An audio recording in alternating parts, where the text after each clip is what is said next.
20 minutes to 8 o'clock. I'm glad you're still with us here on Morning at NTV. Time now to take note of the advancement of regular pathways for inclusive development with regard to migration across the globe.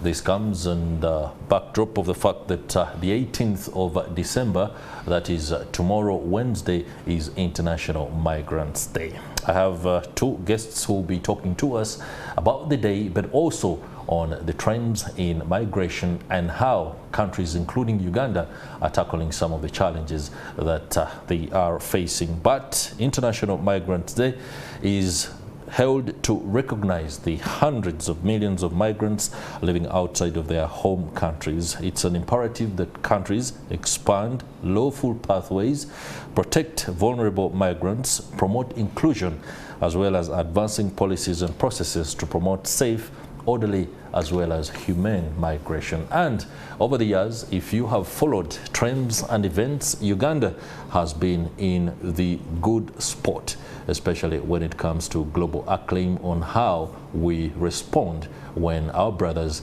and sisters from other countries affected by all manner of vagaries, could be war, the politics of the day, the disasters that strike, we are able to accommodate them. Now, tomorrow, stakeholders will be gathering and talking about how to make things better, especially for those that find themselves in that situation.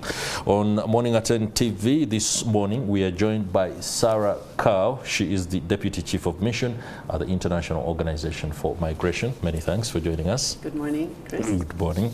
We're also joined by Marcellino Kyamutetera Bwesigye, Assistant Commissioner for Migration Control in the Directorate of Citizenship and Immigration Control in the Ministry of Internal Affairs. You're most welcome to the program. Thank you, and good morning, viewers. Would I be off the mark if I addressed you as a general? As you find fit. Immigration ranks. You're most welcome, no doubt. Thank you. Let me begin with Miss Sarah Cow, the Deputy Chief of Mission for IOM. Just bring us up to speed with the thrust for this year's International Migrants Day, which is tomorrow. Yeah, thank you so much, Chris. And I mean, tomorrow, as you rightly said, we will celebrate the migrants and the contributions and how regular migration can contribute to the development of Uganda and the society here. And I think the most important part is to remember that we as people and as humans are always striving to move and to migrate. Right. Yeah. So like people are always moving, and there's more and more. They say now it's the time where you have the most migration that has ever been, due to climate change, conflicts, but also due to disparities in economic reasons as well as the demographic changes. So like what we are aiming for is that when people move, that they can move in a regular way, in ways to make it safe, so that they can harness on the potential of migration. What does this mean? They can arrive in a country, can work, they have a good way of moving, and by that, with the right mental state, come to that. And this is important because the contribution of migrations, whether it's through remittances, is big to the GDP of countries, including to Uganda, but also what migrants bring to the country when they come, with like their culture as well as their traditions and economic investments in countries. So that is basically the importance when we talk about regular pathways for development of a country like Uganda. Okay, many thanks for that. Mr. Bwesigye, the migration question within Uganda is one that sometimes borders on the debate about our very inclusive policy, and it's lovely that we hear phrases like pathways to inclusive development. I think we're on the right track on this, but as we have grappled with aspects including ability to get enough resources to cater for the influx of refugees as and when they come in, I think the debate is beginning to shift on interventions and how best to deal with this particular question, isn't it? Correct. sometimes when we talk about migration, people want to look at probably the fearful side. The fearful side, yeah. I didn't want to say negative. I like your choice of words. Migration is way bigger than we think. That's right. I come from the Directorate of Citizenship and Immigration Control. Immigration is a subset of migration. Migration, yeah. Then we have immigration. Yeah. Immigration is people are coming in. Immigration is people are going out. Yeah. Then there is migration.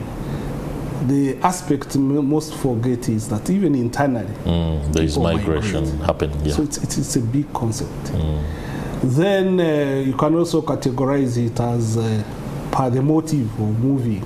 So let's just speak to one is voluntary.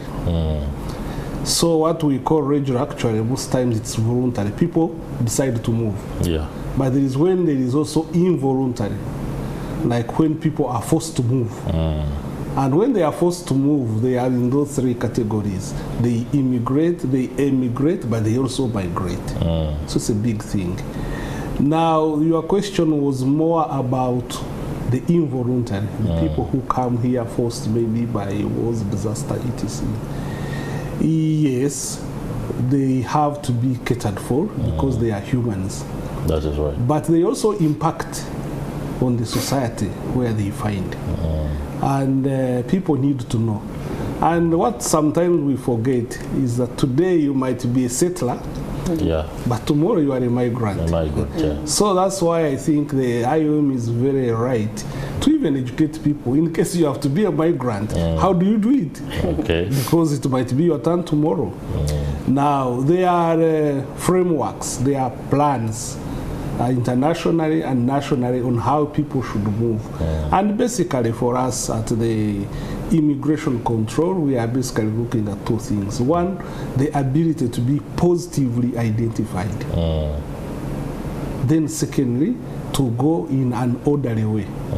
And this order is prescribed by the law. So people need to know what the laws say and what the policies say. Normally the policies will be in policy documents, in regulation, and eventually the law. That is right. Yeah. Okay. I like the fact that you posit on involuntary and voluntary. I would like to dig into the voluntary because I believe by the time somebody chooses to migrate, they have so many factors under control. They might be choosing to either migrate because of work and they have been either onboarded.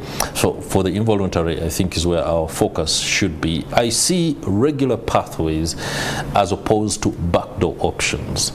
Madam Sarah Cow, could you make that clear for us? Regular pathways in migration and then backdoor options. I have an idea about backdoor options, but are you a beneficiary? Not a beneficiary. I follow trends and I hear so many stories, especially with backdoor entries and options rather. Just give us what each is, and maybe for clarity purposes so that people can understand that it's not a good idea to opt for backdoor options. You should be able to go for the regular pathways. No, thank you so much, Chris, and thank you so much for bringing up this very important issue and distinct. I think like what we all strive for, and as the Commissioner has rightly underlined, the question really, we want regular migration. We want people moving regularly, meaning within the law and meaning with regard to the policy. However, there's still a very fragmented and unfortunately limited options for regular. This might be for work, as you said. This might be family reunification. This might be for humanitarian reasons. This might be for education reasons. But what we see, unfortunately, is a trend that less and less regular pathways are there. In particular, less and less pathways from developing countries, while the ones for developed countries are maybe more available. And this makes it difficult for people to move. Now, what I said at the beginning is that there are so many people that want to move or need to move. Now, when you have so many people that need to move because for safety, because for livelihood, they want to do the best for their families and for themselves. So what then happens is they just move. Without being in the law, without being in the, they just start moving. They find a way in order to move.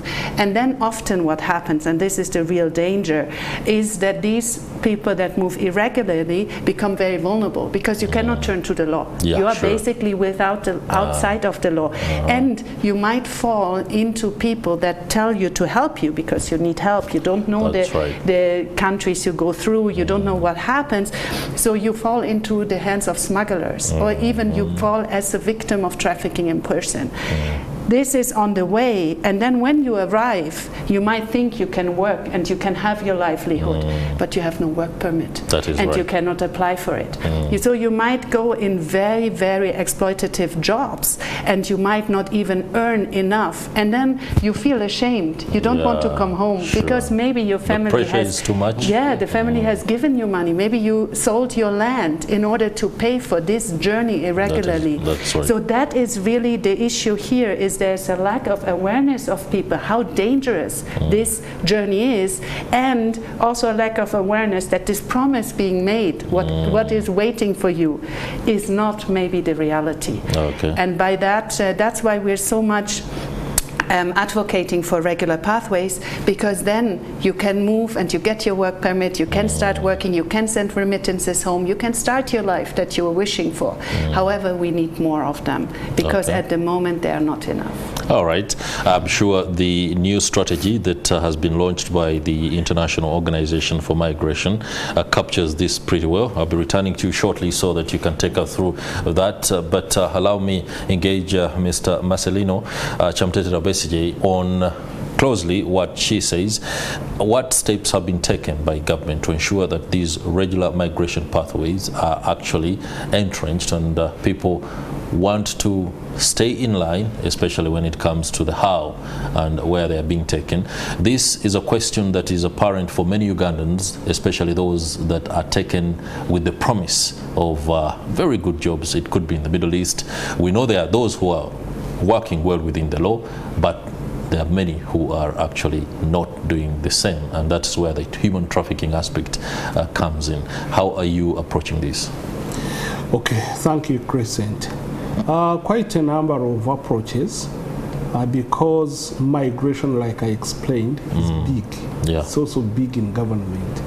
And incidentally, the mandates to manage each of these components is in different ministries.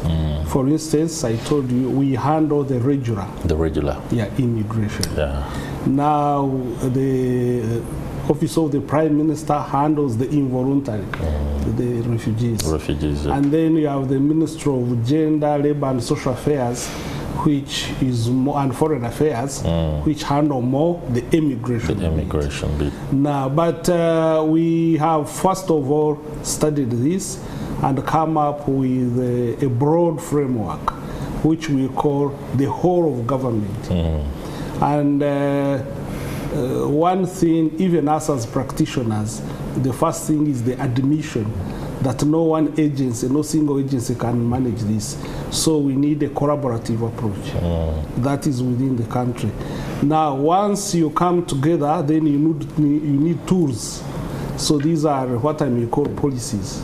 So we are working on first the national migration policy. It's being spearheaded by the Ministry of Internal Affairs. But then each of these other people, the refugee policy is being worked on, the diaspora policy is being worked on by Foreign Affairs and others. But this is, of course, within the national framework. Now remember, people are not only moving from Uganda, the others also coming into Uganda. So Uganda belongs to what I would call an international fraternity for achieving this objective. So regionally, we are working with the East African community. Then we have the IGAD, the Intergovernmental Authority on Desert and the rest. Then the AU, and then finally the UN. We have an arrangement, an agreement, which we call the Global Compact for Migration Management. So this spells out the broad objectives to achieve That's right. in this kind of arrangement. So this is where actually the IOM comes in. The IOM is there to support countries to make sure that the objectives of this global compact, the CGM, are fulfilled. Then also there is the component of the internal migration, and this has been probably the forgotten one. The people moving within borders. So there is heavy engagement with the local government. Because, for example, for you to move from one district to another, there should be a footprint. Yeah. Because where you are living, you had been planned for. Where you are going, you may not have been planned for. So government is really working hard. That's right. Through engagements, through policies, and also support. The Ministry of Foreign Affairs has now reactivated the diaspora component. We are meeting, even I think this December holiday, there are several meetings in here to engage, to follow up those people who have gone there. Of course, needless to say, we have quite a number who may have gone probably the irregular way. Yeah. But even those should not be forgotten. That is we right. need to find a way of how we can put right. Yeah. And even today, the participation in this is to increase awareness, because people need to know. Like my colleague here has explained, people have they yearn to move, but when you want to move, you should know that you should move in the legal way, because once you are outside the legal way, both where you are coming from and where you are going, you may not be protected. You render yourself vulnerable. Interesting there. Though you remain a citizen, and there must be modalities under which you should be rescued in a way or two. Madam Kao, what is the IOM strategy for Uganda, given the fact that Uganda does find itself in a very pivotal position when it comes to aspects migration? Yeah, thank you. Thank you so much, Chris. And we have had in long discussions, nearly 1 year we worked on this strategy that we launched with the Prime Minister in October this year, with the discussions of government. As Commissioner Marcellino said, we're supporting the government in migration management and getting the best out. So our country strategy that we launched is from 2024 to 2028, and it basically has the vision for Uganda to harness on the promise of migration while supporting the most vulnerable. Now, what does this mean? The promise of migration, as what we talked about, is that you go to a different country and you find safety as well as a prosperous life, that you can work and that you can send money back. You are good, your family is good, your country is good. So that is basically the promise. So how are we getting there? We have basically find out 3 strategic objectives. The first is saving life and protecting people on the move. Because as we talked, when they're moving, they're in particular vulnerable. So all these areas about the aspect of protection on the movement. The second one is driving solution to displacement. Displacement here really means that migration is not a choice, but you're like an object displaced. So what can we do to the root causes for that? Whether it's climate change, whether it's support with conflicts, whether it's communal conflicts, etc. And of course, livelihood opportunities. And last but not least, and this is very linked to the topic of this year Migrants' Day, is the facilitating pathways for regular migration. Here we're in particular working with the government on areas of getting pathways. This can be done, for example, to bilateral labor agreements with countries of destination where migrants can move, with regard to human rights protection of migrants that have moved. It was mentioned the GCC countries, for example. And then also, as Commissioner said, with harnessing the diaspora for that, in order to really see how this can be used for the development of Uganda. Let me be very clear here. Regular migration is the majority of movements. Irregular migration is really just a small area. However, this makes the humans very vulnerable. And I think what is important important, and which is important also for us as part of the media and as IOM as advocate, is always to remember that when we're talking about migrants, we talk about human beings. And we should always make sure that when we talk about migrants, that we focus on our communalities and not the differences. The narrative should take a more positive about what migrants bring to us and to the country, instead of what they might, as Commissioner has said, a threat. When we are changing this understanding, I think then we have an opportunity to really harness and also achieve the 2063 agenda, the Africa we want, with an open border, and like migration will be basically as a reality and normal as when we breathe. Okay, thank you very much. I do believe that forms the crust of what we see as the relationship between refugees and host communities, where there is a positive coexistence. And I believe these are some of the questions or debates that will be happening tomorrow when stakeholders convene for the International Migrants Day, which will be held at, I think, Golf Course. Nation Media Group is pretty much with you guys on this, and it's always an honor to be part of initiatives and campaigns that are for the good of humanity. Many thanks, Kao Sarah, Deputy Chief of Mission at the IOM Uganda, as well as Assistant Commissioner Marcellino Kyamutetera Bwesigye. It's been a pleasure having your company. Thank you very much for the perspectives and the insights on migration. Let's take a break. When we return, the conversations on Morning at NTV do continue. Stay with us.